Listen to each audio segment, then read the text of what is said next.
Congress party రైతాంగానికి కానీ ఎవరికి విద్యార్థులు ఎవరికి ఏం చేయలేదు. మేము అధికారంలోకి వస్తే రైతాంగాన్ని పూర్తిగా ఏదో మేము ఆకాశానికి ఎత్తాం ఈరోజు అని వాళ్ళు చెప్పడం జరిగింది. ఈరోజు ప్రజలు నమ్మారు. ఏదో జగన్మోహన్ రెడ్డి గారి కన్నా ఇంకా ఎక్కువ చేస్తారని ఒక నమ్మకంతో ఈరోజు తెలుగుదేశం పార్టీని కూటమి ప్రభుత్వాన్ని అధికారంలోకి తెచ్చారు. కానీ వాళ్ళు అధికారంలోకి వచ్చారు. దాదాపు ఇప్పటికి 7 మాసాలు కావస్తా ఉంది వాళ్ళు అధికారంలోకి వచ్చి. కనీసం ఒక్క హామీ కూడా నెరవేర్చిన దాఖలాలు లేవు. ఈరోజు నిజంగా ఈరోజు రైతుల పరిస్థితి చాలా అధ్వానంగా మారింది. ఈరోజు నిజంగా 5 రూపాయలు వడ్డీ 10 రూపాయల వడ్డీలు తెచ్చి వ్యవసాయం చేసుకునే పరిస్థితి వచ్చింది.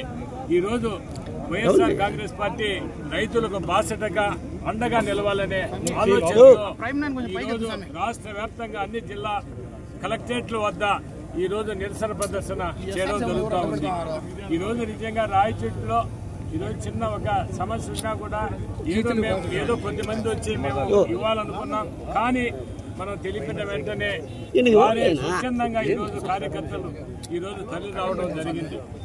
ఈరోజు రాష్ట్రంలో పరిస్థితి ఎలా ఉందంటే ఈ కూటమి ప్రభుత్వానికి వ్యతిరేకంగా ప్రజానీకం ఏ పిలిపించినా వాళ్ళు తండోపతండాలుగా తరలి వచ్చే పరిస్థితి ఏర్పడింది.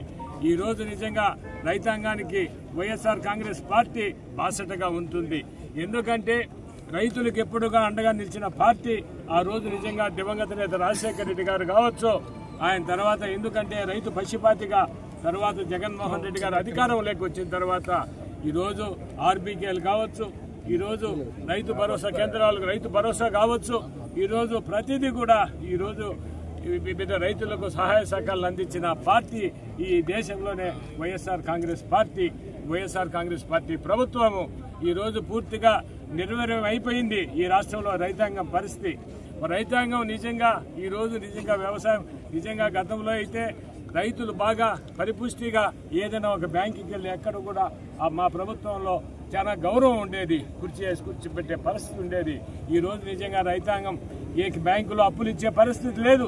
ఎందుకంటే ఈ రైతు ఎలా అప్పు తీరుస్తాడు అనే ఆలోచనతో బ్యాంకులు కూడా ఉన్నాయి.